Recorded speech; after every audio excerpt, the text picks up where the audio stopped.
Okay, I want to do just a little bit more about how to name things, okay? So, here we have the chromatic scale in numbers. And, I told you that these long lines here in between the numbers are, you can think of them as frets. So what happens is when we go from like 3 to 4 on this scale, just move one higher, or we go from 3 to flat 3, for example. That movement is called a half step movement, okay? And if you're looking at it on the guitar, it will be just moving down one fret or moving up one fret. Same here, okay? Here's our note. We go down half step down to flat 6, or we go up to flat 7. So 6 to flat 7 is a half step.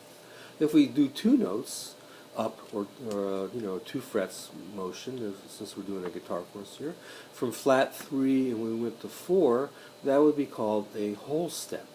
Similarly, flat 3 down to flat 2 would be a whole step down. Okay.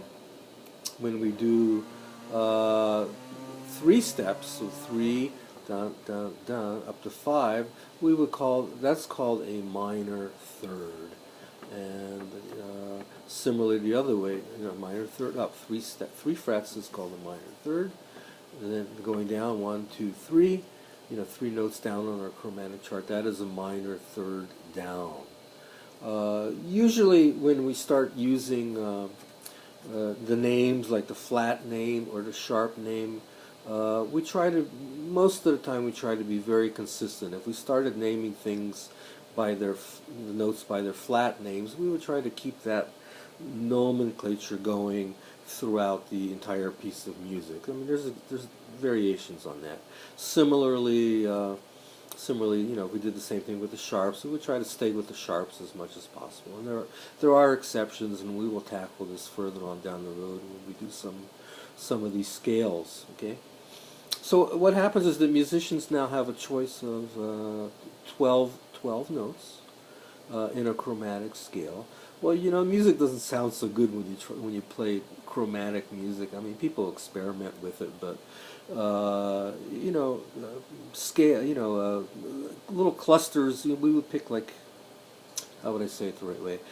5 notes out of this chromatic scale, 6 notes out of the chromatic scale, 8 notes out of the chromatic scale, sometimes 9 notes out of the chromatic scale, and then we would make music with those. And so there's different names for what we wanted to do. We will tackle this later more deeply. But just for example, the whole numbers 1, 2, 3, 4, 5, 6, 7, and 8. Musicians say that is a major scale.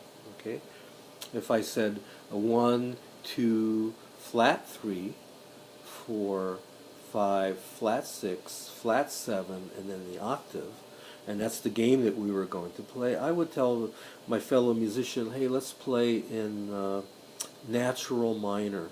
It's also known as Aeolian scale. So, that's all I would have to tell the other musician, and they would automatically know that, oh yeah, we're going to play 1, 2, flat 3, 4, 5, flat 6, flat 7, and the octave. Those would be the choices of notes that we would extract out of the chromatic scale. So I'm going to move on now to, there'll be more explanations of this down the road, so don't panic. We're getting very, very close to actually tackling the guitar.